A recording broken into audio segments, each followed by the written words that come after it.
तैयारी हो जन्नत के दूल्हा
और ये गाना है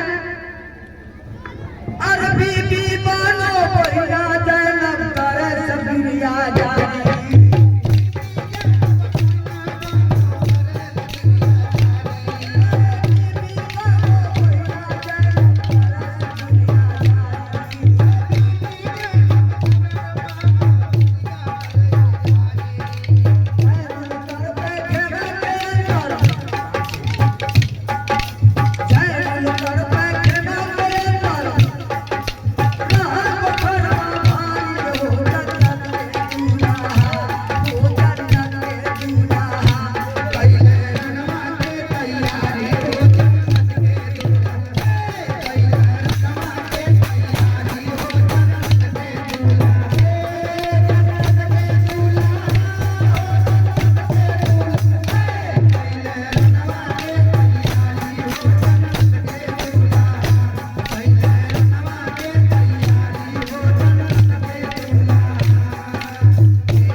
रुपया से नवाजा गया हूँ जनाब रमनुल्लाह अंसारी के जानिब से।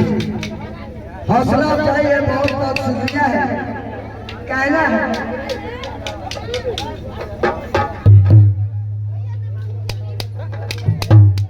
सैयदा ज़ैनब भी अपने भाई जान इमाम हुसैन से कहती हैं ए बाबू शोर न करो, और लड़का लोग जब भाई लड़का आवा तो हम लोग निकल जाए। आराम से बैठा बाबू।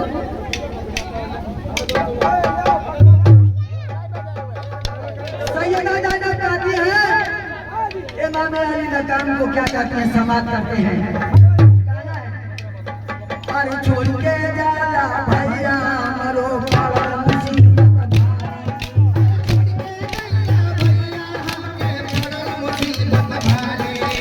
छोड़ के जाला भैया सबके पड़ल मुसीबत भारी।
ये देखिए हमारे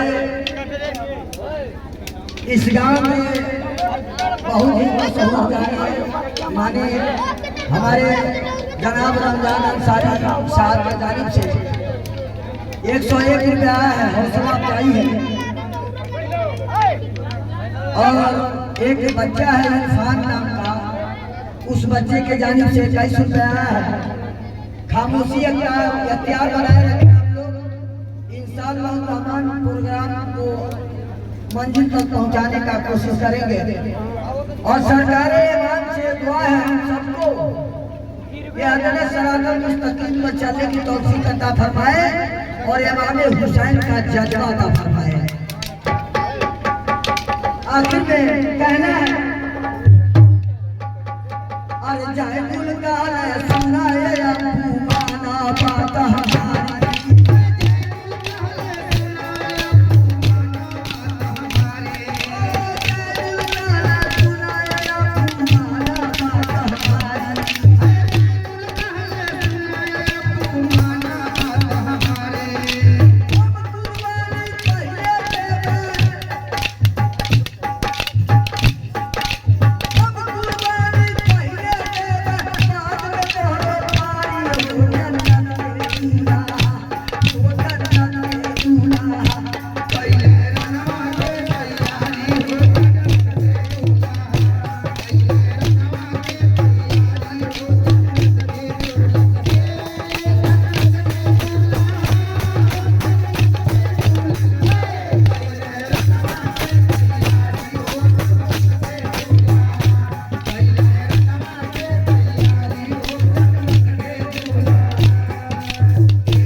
आइए हजरात, इमाम अली मकाम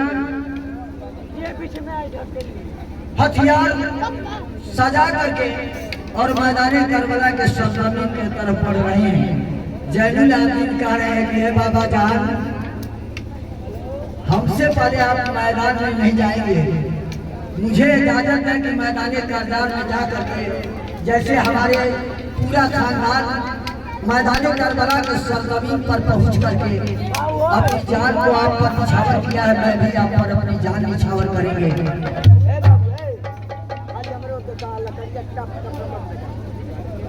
आइए कहना है, जब इमाम अली मकाम, ये देखिए जनाब मुन्ना अंसारी के जानिब से इमाम अली मकाम का ये सदका आया है। बहुत बहुत शुक्रिया, हौसला अफजाई है। पूरे इस्लाम सभा, पूरे मजलिस को कमेटी के जानिब से अस्सलाम वालेकुम रहमतुल्लाहि व बरकातहू।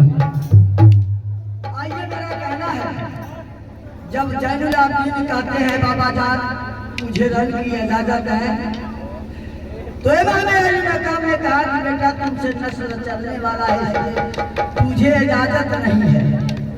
लेकिन कैसे अपने बेटे को समझा रहे हैं इमाम अली मकाम, कैसे समझा रहे? कहना है, अरे प्यार को दिया में लेके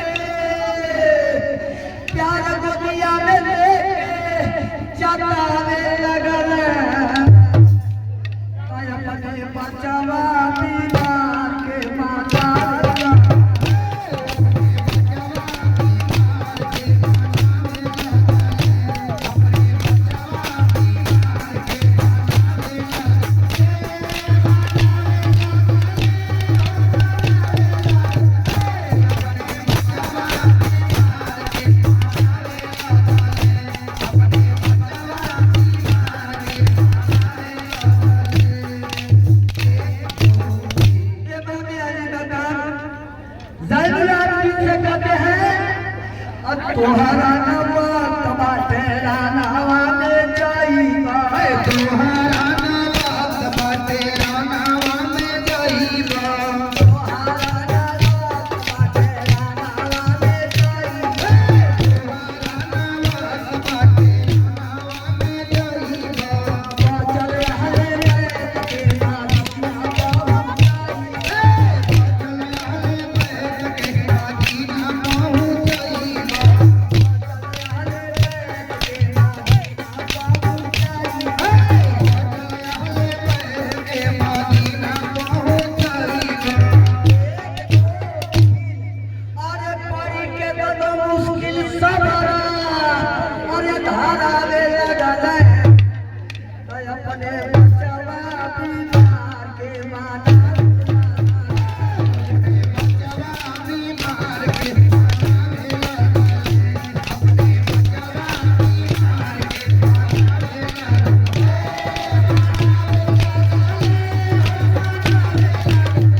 जनाब असलम के जानिब से 101 रुपया है इस बात के लिए।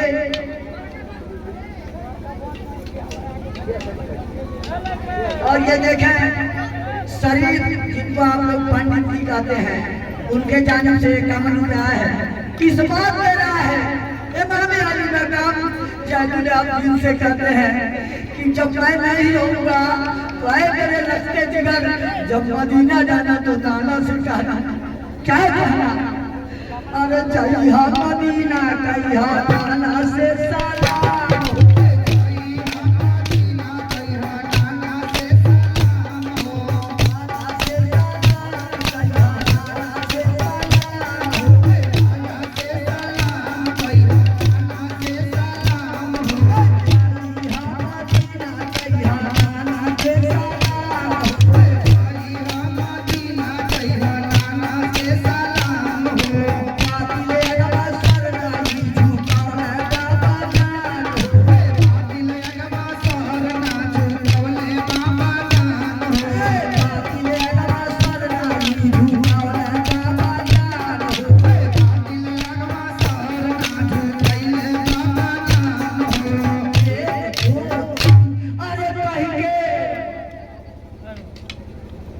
हमारे जनाब रमजान के जानिब से फिर एक 51 रुपया सलाम जाई पार्टी की तरफ से बहुत बहुत सलाम। और कहना है जय मदीना कहिया नाना से सलाम हो बाकी लगना सर नहीं झुकोने बाबा जान हो कह रहे हैं इमाम अली मकाम।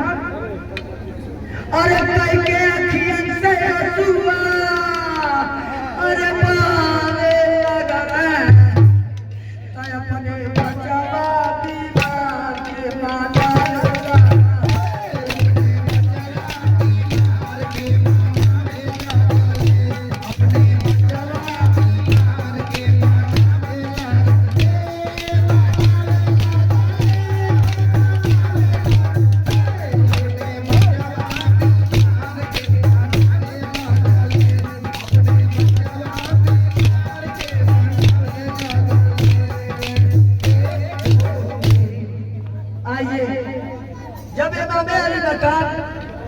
अपने पूरे अहल को जब सबर धरा कर चलना शुरू करते हैं तो रवायत में है कि शहरवानों ने आपको पीछे से आवाज दिया और एक रवायत में है कि सैयदा ज़ैनब ने आपको पीछे से आवाज दिया।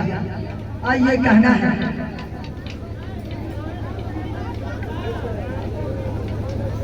देखी खेमे में सैयदा ज़ैनब सकीना की प्यास बर्दाश्त नहीं कर रही है, सकीना को निहार रही है और निहार करके भाईजान को फिर आवाज दे रही है। कैसे खा रही है समा करेंगे। देखी खेमे में सकीना के देखी खेमे में सकीना के पुकार कोहली, देखी खेमे में सकीना को निहार कोहली, भैया से अपने पुकार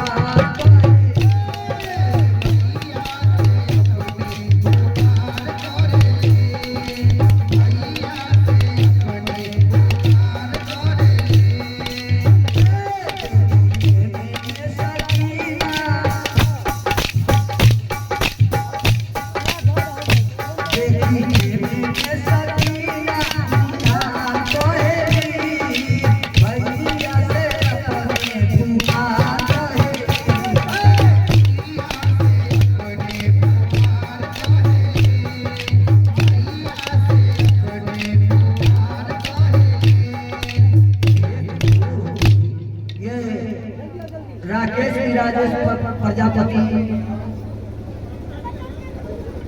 राकेश प्रजापति की जानिब से 51 रुपया हौसला अफजाई। बहुत बहुत शुक्रिया, तहे दिल से खैर मकदम है। कहना है हाय गजब के करबल पड़लिया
कहती है इमाम अली मकाम हज़रत सकीना को सफर धरा करके और सारे अहले बैत को सफर धरा करके चलना शुरू करते हैं।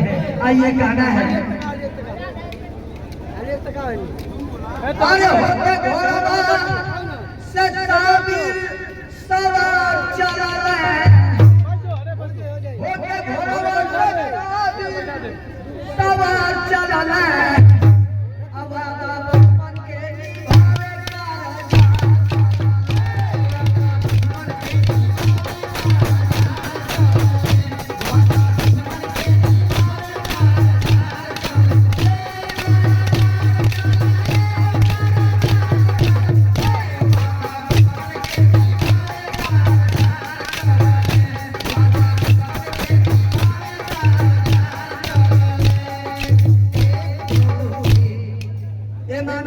जब घोड़े पे हो जाते हैं और जब चलना शुरू करते हैं, सैयदा सकीना घोड़े के पैर को पकड़ लेती है, आगे नहीं बढ़ने देती है। जब घोड़ा आगे नहीं बढ़ता है तो इमाम अली मकाम की नजर पीछे जब मुड़ करके देखते हैं तो बेटी सकीना घोड़े के पैर को पकड़ी हुई है और दारों का तार रो करके कहती है, क्या कहती है समाप्त करेंगे।